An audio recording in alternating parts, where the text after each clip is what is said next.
가장 큰 문제는 무엇이 문제인지 모르는 것. 당신의 문제를 해결하는 방송, 문제적 보험. 당신의 문제를 해결하는 방송, 문제적 보험, 이진호 보험부장입니다. 자, 오늘은 실손보험에 대한 이야기를 해드릴 건데요. 자, 항상 이제 말도 많고, 이제 분쟁도 좀 많이 생기는, 보험 중에 하나라고 생각을 합니다. 자, 실손 의료보험이 계속적으로 변화를 하고 있는데, 이제 5세대 실비가 곧 출시가 되겠죠. 자, 그 중에서 오늘은 이제 비급여 치료비, 이제 실손보험으로 보상에 대한 분쟁 사례 하나를 이야기를 해드릴 건데요. 자, 이 내용을 토대로 앞으로의 이제 향후에 비급여 보상이 어떤 식으로 좀 바뀌어갈지를 좀 예측을 해볼 수 있을 것 같습니다. 금융감독원에서 발표한 분쟁 사례 중에 하나예요. 최근에 올라온 내용이고, 의학적 증거가 뒷받침되지 않는 비급여 치료의 실손보험금 부지급 사례. 여기서 중요한 거는 이제 급여 치료에 대한 보상을 얘기하지는 않아요. 100% 환자가 부담하는 비급여 치료에 대한 이야기고요.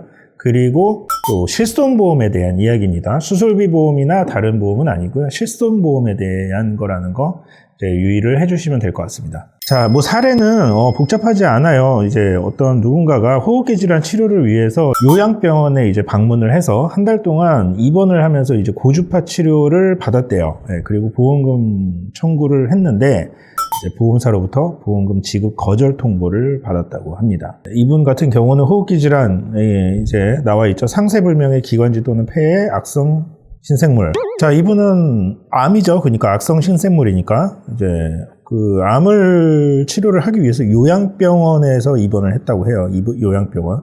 자, 그리고 또 다른 B씨 같은 경우는 비염 치료를 받기 위해서 약 처방을 받았음에도 이제 증상이 호전되지 않았대요. 그래서 이제 CT 촬영을 하고 수술을 받았습니다. 네, 그래서 수술보험금을 청구하였으나 거절이 됐다고 합니다. 자, 수술은 이제 기관지 밸브 협착에 의한 코막힘 치료를 위한 비밸브 재건수를 받았다고 해요. 자, 비밸브라는 건 이제 코 안쪽에 있는 그 코 안의 통로예요. 공기가 흐르는 통로인데, 그래서 이제 근데 이게 뭐 좀 선천적으로 좁아지거나 아니면은 뭐 이제 비염 같은 질환으로 인해서 공기가 원활하게 통하지 않을 경우에 숨을 쉬기 좀 힘들고 뭐 이런 증상들이 나오게 되죠. 뭐 심한 경우에는 이제 뭐 수술을 하기도 하죠. 자, 그래서 비밸브 재건술은 뭐냐면 이 좁아진 비밸브에 연고를 이제 삽입을 하거나 이제 통로를 벌려주는 그런 수술이라고 생각을 하시면 돼요.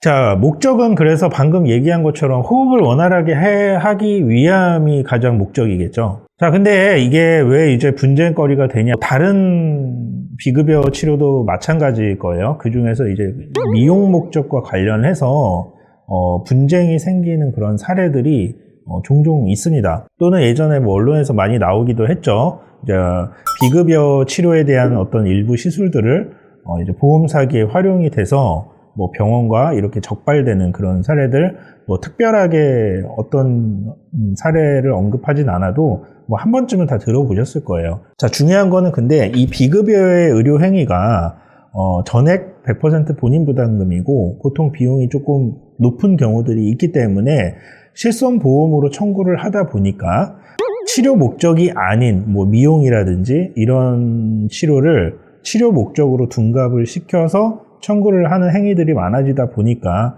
이게 실손보험의 보험료 인상으로 이어지는 악순환이 계속 반복이 됐었다. 뭐 이런 얘기 많이 했죠. 그 중에 하나라고 생각을 하시면 될 것 같습니다. 자, 그래서 이제 A씨와 B씨는 보험사에 이제 정당한 이유 없이 이제 보험금을 지급하지 않는 업무 처리가 나는 부당하다 이렇게 주장하면서 분쟁 조정을 신청을 했습니다. 자, 이제 쟁점은 이거예요. 피보험자가 받은 지금 이런 치료, 시술 이런 것들이 약관에서 보장하는 치료의 목적에 부합하는지 여부가 쟁점이죠. 그래서 약관에는 실손보험에 치료 목적인 의료행위를 보장한다라고 명시가 되어 있어요.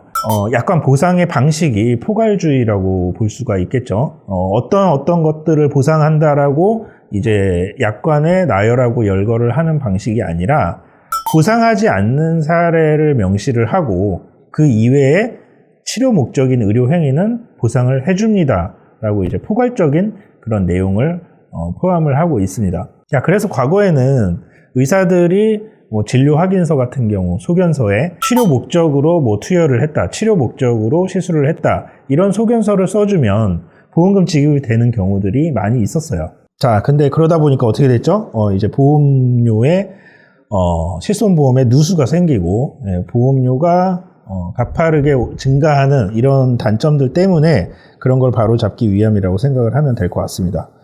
자, 처리 결과를 볼게요. 실손보험금이 지급되기 위해서는 해당 치료의 필요성이 입증되어야 하며, 그 입증이라 하는 거는 치료가 필요하다는 의사의 소견은 당연하고요.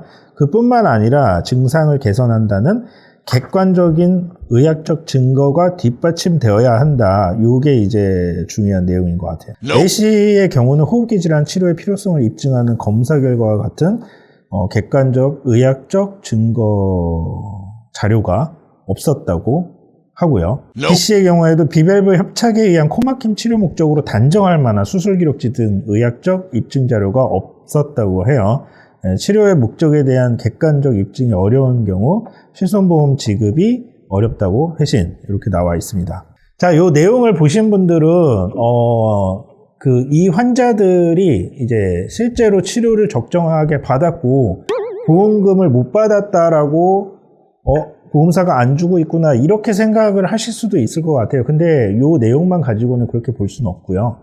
A씨도 그렇고 B씨도 그렇고 이제 객관적으로 이 치료를 해야 된다라는 뭐 의학적인 증거나 뒷받침이 없었다고 말하는 걸로 봐서는 일반적인 환자들이 보통 청구하는 것과는 다르게 상당 부분 뭐 좀 의심이 될 만한 소지가 있었다고 볼 수도 있겠죠. 이 내용은 너무 간추려져 있는 내용이기 때문에 이것만 가지고 저도 뭐 함부로 단언할 수는 없습니다. 자, 하지만 어쨌든 중요한 거는 이 치료에 대해서 객관적인 입증이 돼야 된다라는 얘기라고 보면 될 것 같아요. 자, 결론입니다. 이제 앞으로 이제 비급여 치료의 방향이 좀 잡혀갈 것 같은데요. 지금 이 사례를 봐서도 마찬가지겠지만 향후에 비급여 수술뿐만 아니고 비급여 특히 주사제, 뭐 도수치료 많죠. 비급여 치료 이런 것들을 이제 시행하고 청구를 할 때는 주의를 하셔야 될 것 같아요.